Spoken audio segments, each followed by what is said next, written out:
Bref, 2. Bref. Bref. Le retour de Bref. Bref, 2. Bref est de retour. Bref, c'est toujours aussi pétillant, aussi drôle, aussi original dans la forme. Alors Bref 2, c'est sorti il y a un mois maintenant, c'est un énorme succès, les commentaires de la presse sont unanimes, c'est la série la mieux notée de tous les temps sur Allociné, le public de son côté a aussi adoré, 5 millions de vues pour le premier épisode disponible sur YouTube, beaucoup de gens ont même réfléchi sur leur vie, ont tiré des leçons des enseignements de leur visionnage, c'est très cool, j'ai moi-même aimé cette série, mais je vais juste revenir sur un passage de la série, un endroit où je trouve que Kian fait une grosse erreur sur le message qu'il veut transmettre, c'est un message qui est assez naïf, qui est assez souvent répété dans l'univers du développement personnel et des relations, et si vous le prenez au pied de la lettre, il peut vous coûter cher. C'est un passage vers la fin de l'épisode 3 et le début du 4 où Kian retourne dans le monde du dating. Kian nous dit que si les relations et les dates ça ne marche pas, c'est parce qu'on fait tous semblant. On serait tous des gros mythos qui par peur d'être rejetés feraient semblant d'aimer des séries, des films, certaines activités. La couture, je crois que je vais m'y mettre un jour, c'est sûr. Et forcément au bout d'un moment, la vérité éclate, les masques tombent et c'est le début de la fin de la relation. Donc pour moi, il y a déjà des petites erreurs, mais qui sont dues à la manière dont la série est tournée. Cette tendance à pousser à l'extrême, à la caricature, toutes les choses qu'on a envie de raconter. Ça permet de créer des illustrations très sympas, vraiment, il y a plein de scènes qui sont trop drôles. J'adore l'opéra. Ah non, moi j'aime pas. T'aimes pas? J'aime pas l'opéra. Sauf qu'à certains moments, c'est au détriment du fond, et c'est le cas à ce moment-là. Il y a quasiment tout simplement personne qui va dire qu'il aime un film ou une activité alors qu'il ne l'aime pas. Ce que tout le monde fait plutôt, c'est que si on a envie que ça marche avec l'autre, qu'on a envie de plaire, qu'on a peur de perdre le désir de l'autre, ce qu'on fait c'est qu'on va pas assumer à 100% ce qu'on est, si ce qu'on est c'est pas totalement aligné avec l'autre, et on va rentrer dans le monde de l'autre. Et ça, se lisser, rentrer dans le monde de l'autre, ça permet que les couples se créent, ça permet aussi de vivre des bons moments dans les débuts de relation. Et si c'est ça ce que Kian critique, c'est un peu bizarre. Parce que oui, il pointe un vrai problème de société, les couples sont de moins en moins solides, les gens ont de plus en plus de mal à se lier, et vu que pour lui le problème vient du fait que les couples manquent d'honnêteté, ce qu'il propose pour pallier cette fragilité des couples, c'est tout simplement de se montrer tel qu'on est dès le début, être honnête. Et pour lui, ça rime avec se montrer vulnérable, même se montrer très vulnérable au point d'avouer des choses un peu honteuses.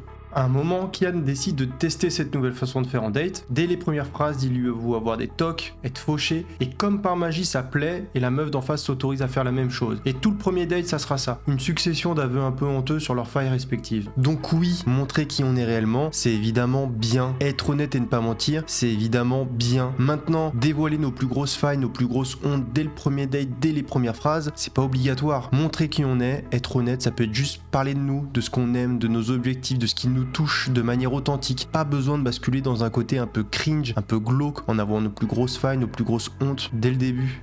Mais ça, c'est pas le plus gros problème.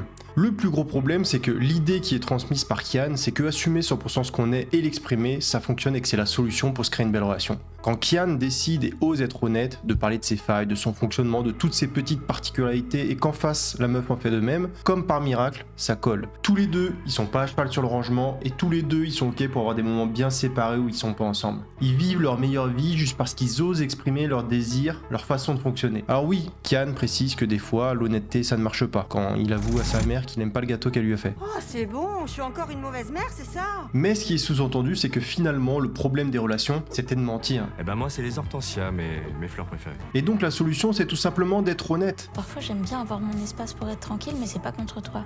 Sauf qu'être honnête, assumer à 100% qui on est et l'exprimer, des fois ça va juste mettre en lumière des incompatibilités, des différences de fonctionnement. On peut se rendre compte qu'on n'a pas les mêmes centres d'intérêt, qu'on n'a pas la même façon de vivre, qu'on n'a pas la même vision du couple, les mêmes projets familiaux. Alors il y a des différences avec de la communication, de la tolérance, ça peut passer. Et puis d'autres différences, une fois qu'elles sont mises en lumière, ça va juste créer de la distance. Des fois on peut être nous-mêmes, ça colle, on est compatible, c'est génial, il y a que de légères différences, et plein de fois on n'a pas cette compatibilité exceptionnelle. Il y a plein de gens en couple qui ne peuvent pas exprimer 100% de qui ils sont, qui doivent faire des efforts, qui doivent se restreindre sur certains aspects de leur personnalité, de leurs désirs s'ils veulent que leur couple fonctionne. Et s'ils suivaient le conseil de Kian, d'exprimer 100% de qui ils sont, ça créerait plus de distance dans leur couple, et peut-être que ça le précipiterait vers la fin. Il y a plein de célibataires, s'ils prennent ce conseil à la lettre, ils vont juste rester célibataire. Et à part des gens ultra attractifs, tout le monde sent ça. Et du coup, se lisse, rentre dans le monde de l'autre. Certains un peu, d'autres beaucoup, certains le font avec plaisir, et d'autres se forcent un peu plus parce qu'ils sentent qu'ils n'ont pas forcément de meilleures opportunités ailleurs et qu'ils n'ont pas envie d'être seuls. Et est-ce que de dire à ces gens-là, arrête de te lisser, arrête de te conformer, sois plus toi-même, est-ce que c'est un bon conseil ? Si aujourd'hui les couples sont de plus en plus fragiles et qu'une part importante des adultes d'aujourd'hui seront célibataires toute leur vie, ce n'est pas parce que les gens manquent d'honnêteté, manquent d'authenticité dans leurs relations. Donc même si c'est bien écrit, même si c'est drôle, la description du réel sur ce sujet n'est pas bonne et la solution non plus. Du coup, la question c'est qu'est-ce qui fait que les couples sont moins solides et que c'est de plus en plus difficile de trouver quelqu'un avec qui ça fonctionne? Si on remonte au temps de nos grands-parents, quand les couples étaient solides, on n'avait pas du tout la même vision du couple. Le couple c'était une entreprise familiale, fallait subvenir aux besoins primaires de la famille. Si matériellement on était bien, si le couple et les enfants étaient en bonne santé, le couple fonctionnait parce qu'il assurait ses missions principales. Maintenant on a beaucoup plus d'attentes, on cherche pas juste le père ou la mère de nos enfants, on cherche quelqu'un avec qui on va avoir de la complicité, du désir, de l'intimité, du partage de valeurs, de centres d'intérêt. Parfois on cherche de la stimulation intellectuelle, parfois on cherche à vivre des émotions, on cherche beaucoup plus de choses et personne n'a envie de revenir en arrière, mais toutes ces attentes ça crée plus de frustration parce que c'est plus difficile de répondre à toutes ces attentes. Donc les couples sont moins solides et aussi moins de couples commencent parce qu'on se dit il n'y a pas suffisamment de désir, il n'y a pas suffisamment de feeling, il n'y a pas suffisamment de connexion intellectuelle. Et la deuxième chose qui fait que les couples sont moins solides et que c'est plus difficile de trouver quelqu'un avec qui ça fonctionne, c'est qu'on a beaucoup plus de choix qu'avant. Nos grands-parents, ils avaient une vingtaine de partenaires potentiels dans leur ville, dans leur village, dans leur entreprise. Aujourd'hui, avec Internet, avec les sites de rencontres, avec notre mobilité géographique, on a des dizaines de milliers de partenaires potentiels et nos partenaires potentiels ont aussi un choix invraisemblable. Ce qui fait qu'on peut toujours comparer. Et c'est humain en fait, on peut pas aller à l'encontre de ce phénomène. C'est valable dans tous les domaines. Plus on a de choix, plus on est frustré parce qu'on peut comparer, parce qu'on peut s'imaginer une alternative. Donc le fait qu'on ait beaucoup de partenaires potentiels, ça nous amène à dire est-ce que l'herbe elle serait pas plus verte ailleurs? Est-ce que je pourrais pas avoir une meilleure relation que celle-ci? Est-ce que je pourrais pas attirer un meilleur partenaire que celui-là? On peut toujours comparer la personne qu'on vient de rencontrer avec d'autres personnes qu'on a croisées, avec d'autres personnes qu'on connaît, avec d'autres personnes qu'on voit sur les réseaux sociaux. Et le dernier problème, c'est qu'on est de plus en plus particuliers et différents les uns des autres. Nos grands-parents, ils se ressemblaient beaucoup plus. Ils avaient moins de sources d'informations, moins de possibilités d'activité. Les gens d'un même rang social vivaient des vies beaucoup plus similaires. Aujourd'hui, même les gens qui font partie d'un même rang social peuvent avoir des centres d'intérêt très différents, mener des vies extrêmement différentes parce qu'on a beaucoup plus de choix devant nous. Nos vies sont de plus en plus designées pour nous, c'est le bon côté de notre époque, mais le mauvais, c'est qu'on est de plus en plus différents les uns des autres et que c'est de plus en plus difficile de rencontrer des gens qui nous ressemblent. Avant, nos grands-parents, ils se mettaient en couple, ils se désiraient, ils couchaient ensemble, il n'y avait pas de contraception, donc ils faisaient des enfants. Le chemin était quasi tout tracé, on se posait pas tout un tas de questions. Maintenant, rien ne va de soi. Qu'est-ce qu'on fait comme activité? Comment on occupe notre temps libre? Comment on mène notre carrière? Où est-ce qu'on part en vacances? Comment on répartit les tâches du foyer? Est-ce qu'on fait des enfants? On a des envies personnelles bien plus variées, ce qui fait que les complémentarités sont plus difficiles à trouver. Donc, plus d'attentes, plus de choix, plus de différences entre les gens, c'est ça les principales raisons qui font que les couples sont moins solides et que de plus en plus de personnes vivront leur vie sans se lier à une autre. Et donc, quelles sont les solutions? Est-ce qu'il faut baisser ses exigences comme beaucoup de gens le disent sur internet? Est-ce qu'il faut faire beaucoup d'efforts pour compenser un manque de compatibilité?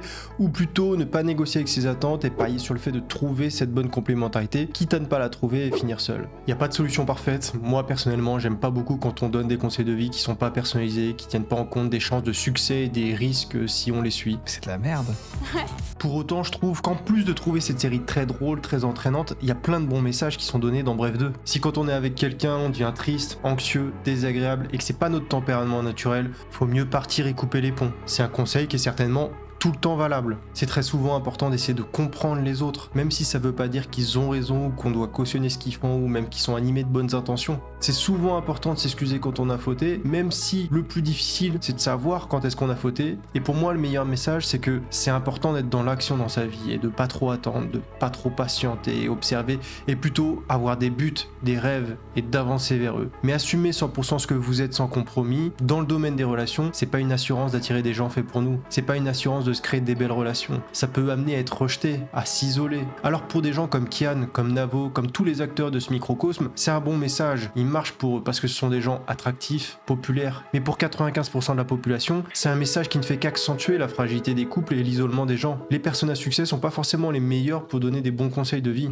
Du coup, on fait quoi? À moins qu'il y ait un effondrement économique, c'est sûr, les phénomènes de fragilité des couples et d'augmentation du célibat dans la société vont s'accentuer. Les couples vont durer de moins en moins longtemps et de plus en plus de gens seront célibataires toute leur vie. Et donc, entre ces deux grandes options, il n'y a pas vraiment de bons conseils. Moi, je vais juste essayer d'améliorer une des deux options. Mon idée, c'est de mettre en relation des gens qui ont une très bonne compatibilité en termes de caractère, de centre d'intérêt, de projet de vie, des gens qui ont du désir l'un pour l'autre, que déjà sur le papier, ça colle. Et après, aux gens de créer de la complicité complicité, de l'intimité, mais c'est bien plus possible de créer ce genre de relation quand on a cette compatibilité de base. Aujourd'hui, j'ai créé une première version très correcte de questionnaire, une façon de mettre en lumière des complémentarités, de cibler votre caractère, vos critères de recherche de partenaire, vos projets de vie. Est-ce que vous êtes plutôt introverti, vous aimez l'art, le cinéma, la réflexion, la slow life? Est-ce que vous êtes plutôt extraverti, vous aimez toujours être dehors, entouré d'amis, vivre à 100 à l'heure? Est-ce que vous recherchez quelqu'un plutôt de sportif, d'intellectuel, de travailleur, de fêtard? Est-ce que vous voulez un enfant, 2 enfants, 3 enfants, ou est-ce que vous n'en voulez pas?